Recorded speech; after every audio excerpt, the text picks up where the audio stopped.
What's up, Wretched Nation? Back with another video about motorcycles, talking about probably the most popular thing you can do to your bike, probably the number one thing everyone does, and that's exhaust.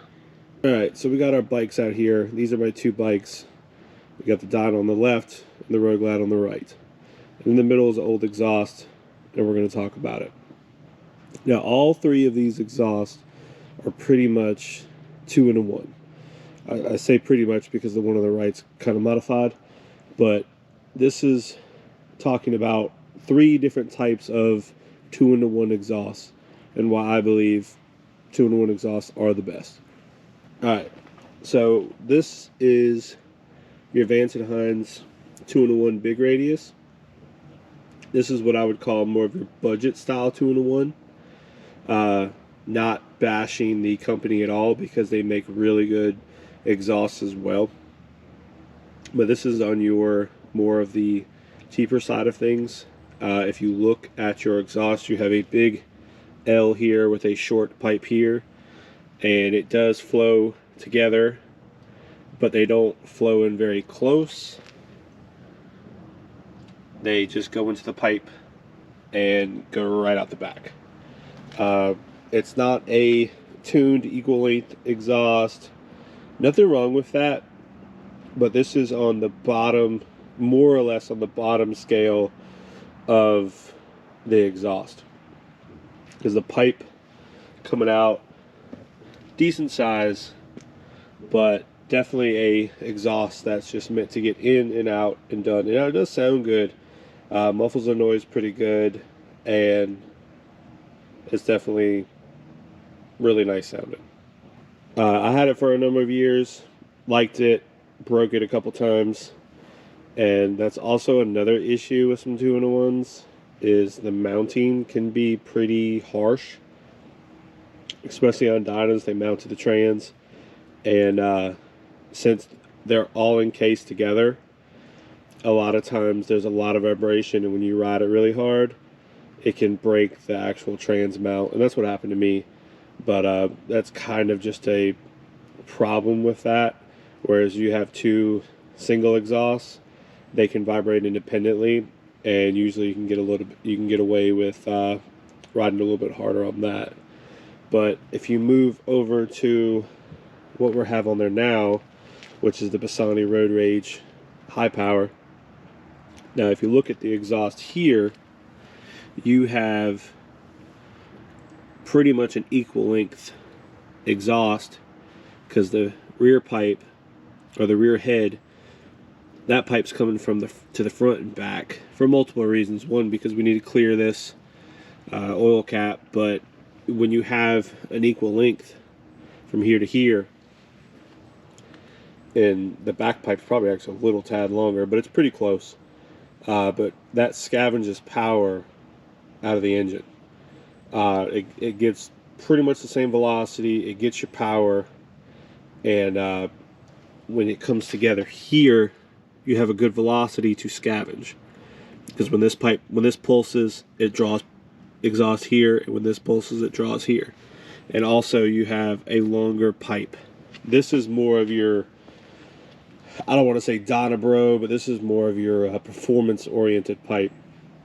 Now, there's definitely some better exhaust on the market. I'm not going to say that this is the end-all be-all. In my opinion, exhaust on bikes, once you get to a certain point, you're just paying for what you want to pay for. They all do make good power. Once you get into a certain price range, some are better than others, but it's a little bit about style and sound too. This isn't necessarily trying to compare companies or things like that. This is just why I think your 2-in-1 exhaust is really good, but they're not all the same.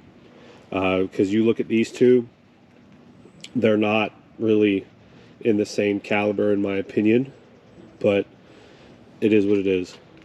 But this exhaust I love a lot. I need to get a review video done on it and get that out there for you guys.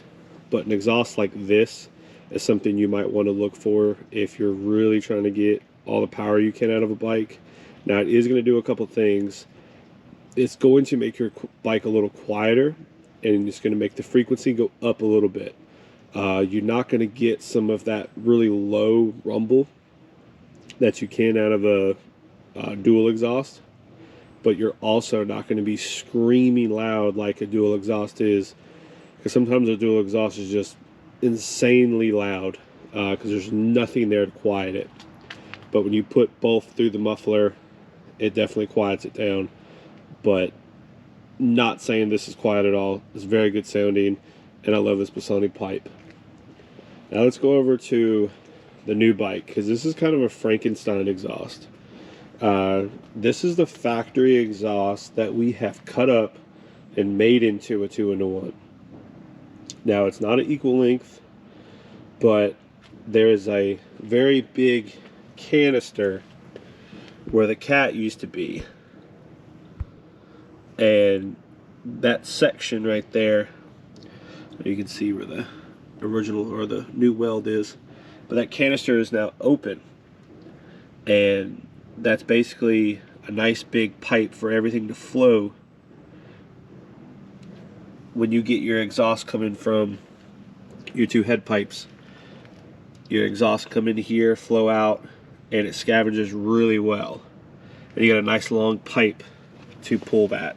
Now it used to have a crossover piece. You can see that right there, that bung coming off the end. It used to have a crossover to the left side, and it was quintessential dual exhaust, but not really.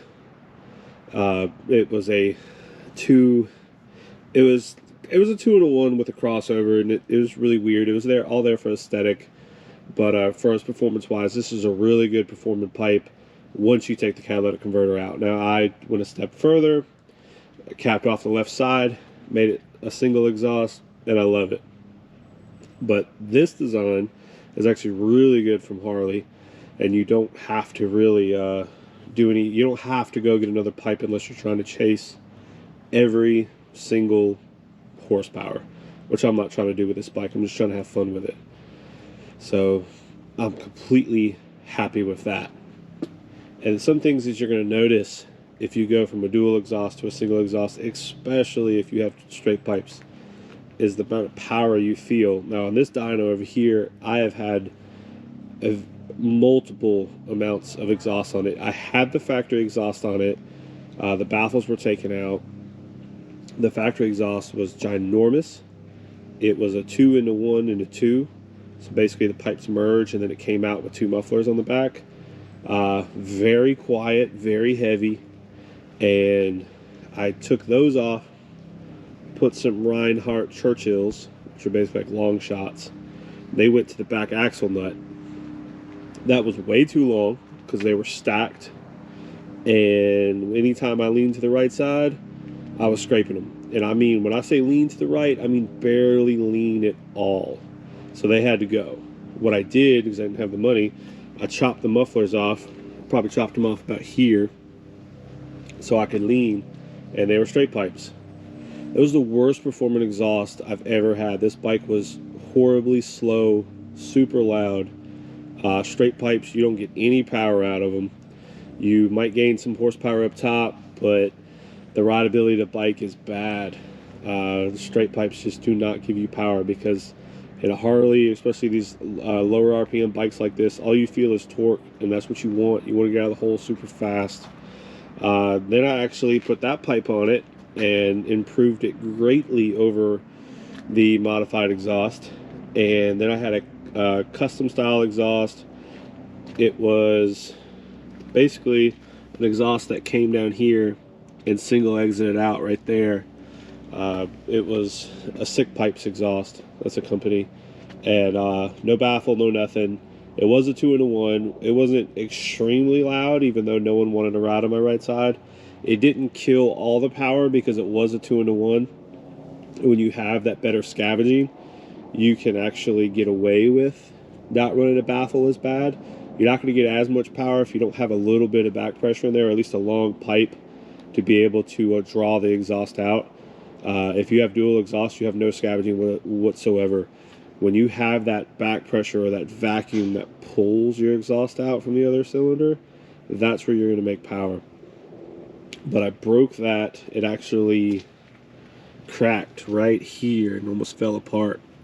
And I went back to this exhaust because I kept it. Then I broke this. Now I'm on the Bassani. So super happy with that. Guys, comment down below what you think about dual versus 2-in-1 or whatever setups you guys have. But in my opinion, dual 2-in-1 is the best, but they're not all the same. And that's kind of what I tried to show you here. I've got 3 total different types of 2-in-1s, and while they're all good, there is definitely a clear winner on what is gonna make power, and that would be the Bassani. Not because it's Bassani, just because of the design. There's plenty. Every company makes a pipe with power, kind of like that. But comment down below. Tell me what you think. Please like the video and subscribe if you haven't subscribed. I'm trying to pump out some videos this month and trying to push this. So definitely appreciate every single one of you. And as always, keep it wretched.